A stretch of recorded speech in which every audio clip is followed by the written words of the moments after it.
May 28th, 2014 was the happiest day of my life. This was the day that my son Charles was going to graduate from the Air Force Academy. And I remember when he came running up those stairs, and when he grabbed me, he was trying to lift me off my feet, and he whispers in my ear, "Mom, we did it." 13 years earlier was probably one of the saddest days of my life. See, that was the day that my son Charles delivered the eulogy for his father's funeral. I remember him saying, "My father didn't die of a drive-by or drugs. He died a hero." See, his father was part of a team that was sent out in 2001 to search for the body remains from the Vietnam War. And there was a malfunction in the helicopter, and it crashed in the side of a mountain, killing all 9 Americans and all 11 Vietnamese soldiers that day. And I'm looking and I realize at that point my son could instantly become a daunting statistic. Young black male in a single parent home who has a higher chance of, not going to school, dropping out of school, being part of a gang, using drugs, and probably never going to college. I had to figure out what I was going to do. Because just 2 weeks earlier than that, my son came home and he says, "Mom, I know what I want to be when I grow up." And I said, "What's that, Charles?" He says, "I want to be an astronaut. I want to go to the Air Force Academy." And I said, "Man, if you do that, you're going to leave a legacy in this family." But after that news, I couldn't leave it to my son to leave a legacy. I had to lead the legacy. See, when you lead the legacy, then you become inspirational. There's a difference between being motivational and inspirational. When you're motivated, then you react to what it is that you hear. But when that feeling fades, when you no longer can feel it or see it or touch it, then you lose motivation. But when you're inspired, then you respond because it's so deep inside that nothing and no one will ever stop you again. So it was at that time that I looked at my son and I said, "Man, I'm going to lead this legacy. And I'm going to do that by making a deal with you." I call it action pact. It was a pact between my son and I to take action on our education. I said, "I'm going back to school and I'm not going to stop until I have a PhD. Now, a PhD is like the highest degree that you can get in education. And I hadn't even started with my degrees after graduating from high school. I was in my 30s at this time. And I had to do something. I told him I was going to demonstrate for him what it is to be disciplined, dedicated, and determined. See, Dr. John Hope Franklin says that many of us have the ability to obtain several degrees, but few of us have the discipline to gain one. And I needed to show that to my son so that he knew what to do, so that he could get through peer pressure, so that he could get through school, so that he would never give up, so that he could go to the Air Force Academy. So the journey began. The first thing I did is I came up to Pikes Peak Community College. I'm talking about the same college that I actually am working at now. And when I went in, I had to take a placement test, but I didn't score high enough to get into the lowest remedial courses. I couldn't believe it because I thought, I've graduated from high school. I went to the military. I fought in Desert Storm. What has happened? My skills were just not there, and I needed to build them. But I couldn't give up. So my son is looking at me wondering, "Well, Mom, what are you going to do?" That's when I decided to go to an alternative school. And this alternative school was filled with 7th and 8th graders, just like you. But I went anyway. And when I went, I had to pick up my skills, but I did. And next thing you know, I'm entering the doors of the community college. That was exciting for me.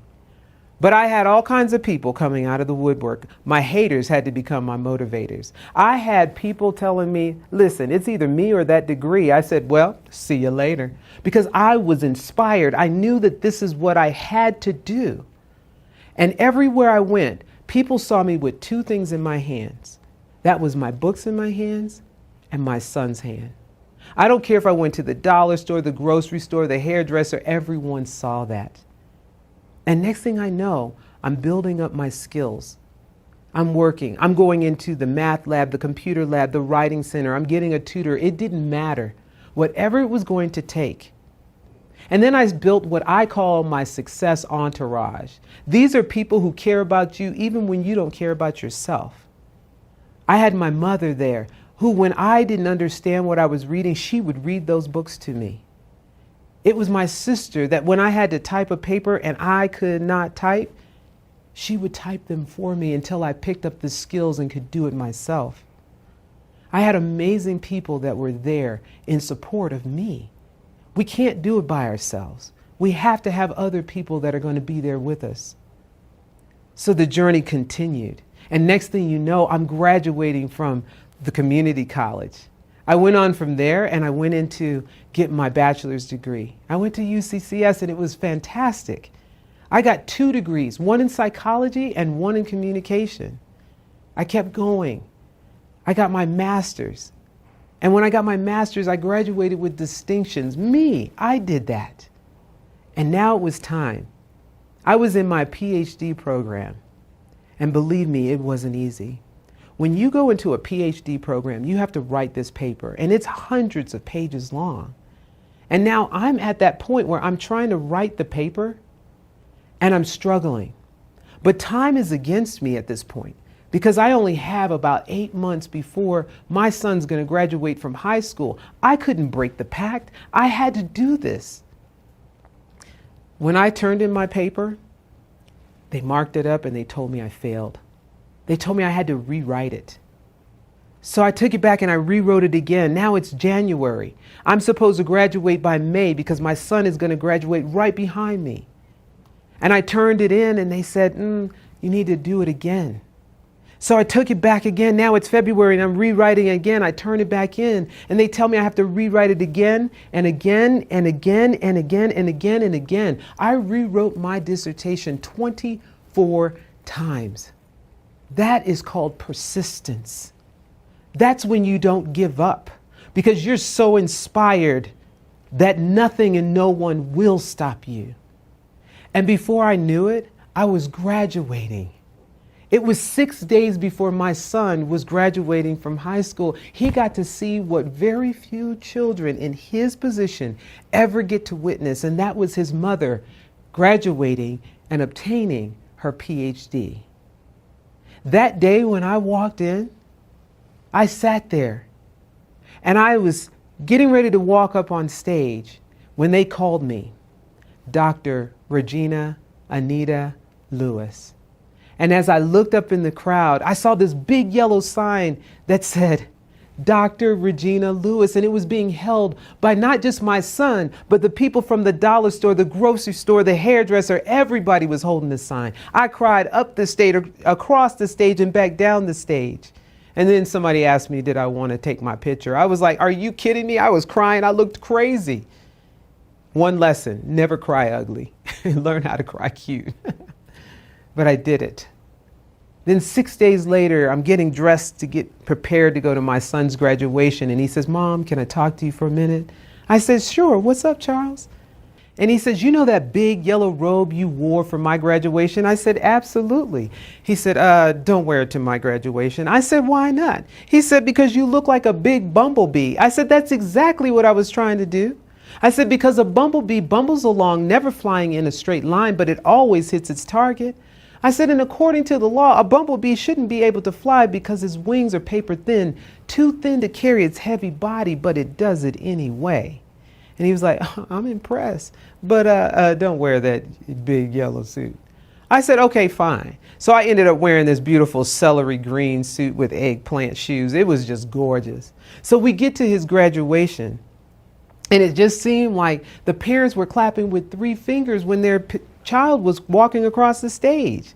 It was like, good job, Johnny. Nice job, Sarah. I was like, you wait till Charles gets up in here.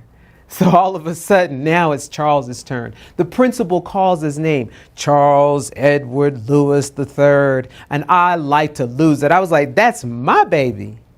And as he's walking up to the stage, he kind of throws me a little salute. And they said, Charles has been accepted to the Air Force Academy, the Naval Academy, West Point, Purdue, Embry-Riddle, 9 prestigious colleges they named. Now, the tradition is that when you finish, then you get a rose that you're supposed to bring down to your parent. Well, Charles managed to get 2 roses. I was like, that's my boy. But as he's walking towards me, he turns around and I'm wondering, where is he going with my roses? But then he tosses them behind him. So later I ask him, Charles, why did you do that? And he says, Mom, who could I have given him to? We stand on the shoulders of others. We do. We don't do this alone. You get people who care about you. You get people who are going to believe in you when you do not believe in yourself. You get people who believe in you when you don't believe in yourself. That's how it's done.